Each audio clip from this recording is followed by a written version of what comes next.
My name's Joel Cook. Live here in Greenville, South Carolina. Me and my wife have grown up in the Greenville area. And in June of this past year, 2025, we bought this home and excited, moved in. I've been living in it about 6 to 8 months. And then in the last day of January 31st, we were using our wood stove right there.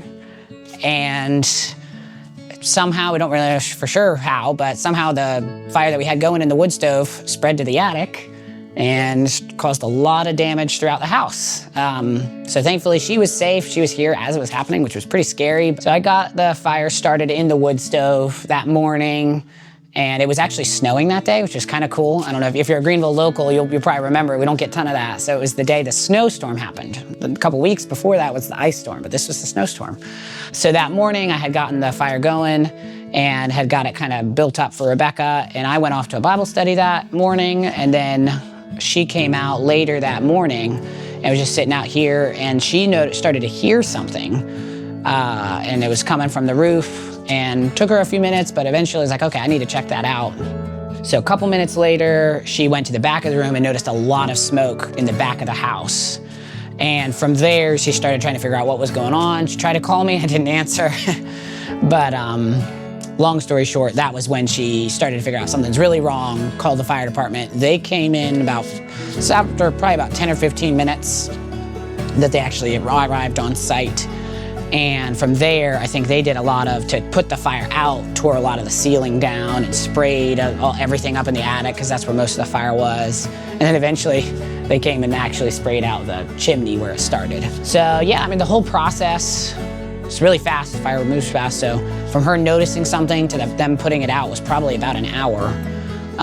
But it caused incredible damage in that timeline. Really what changed for us after the fire was, we could not live in the house. We immediately, right after it happened, we had to move. The firemen helped us get our valuables, which was very traumatizing. Just like our house just burned. I was gone when it happened, and the firemen are you gotta get what's important to you. And I'm like, what? What is important to me? It's just all of that going on. So at this point in the process, insurance has provided a temporary house for us to stay at for at least the time being. So we're glad we're settling in there, but now we're also in the process of actually starting to move forward on getting rid of the damaged parts of the house and repairing the undamaged parts of the house. So Frank and his team actually today just came by and they did a detailed kind of 2-part assessment. Frank, with the general contractor knowledge he had, did an assessment of the house and the structure and all of the different ramifications with what was damaged, what materials were in the house, and how that's going to affect later down the road when the insurance is paying for those materials, being very detail oriented with that. And then Addie was working on documenting every item in the home and getting serial numbers and pictures of model information so that we could track down replacing that item to a detailed way.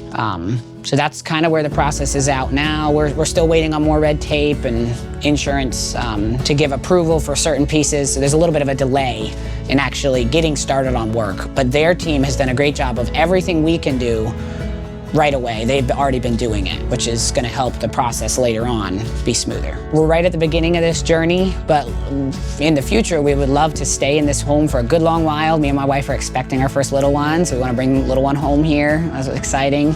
And so I want to raise a family here, at least for a while. We're not sure if we're going to stay here forever, but there's a potential if our family grows, we might outgrow the house. So part of our thought process is, as we're making decisions on rebuilding, what does it look like to live here and have it be comfortable and what we would like and get it back to what it was and even better maybe. And then also, okay, maybe if we sell the house, and Frank's already done a good job of, yeah, we could do these things, yeah, we can talk about that and what would be the best for living here, what would be the best for, maybe resale value. He's already very knowledgeable and been helpful in that regard. So yeah, we would love to, just have the home be something we can live in and stay in, raise a family in, and then maybe if we outgrow it, be able to resell or rent out and have that as part of the journey. So.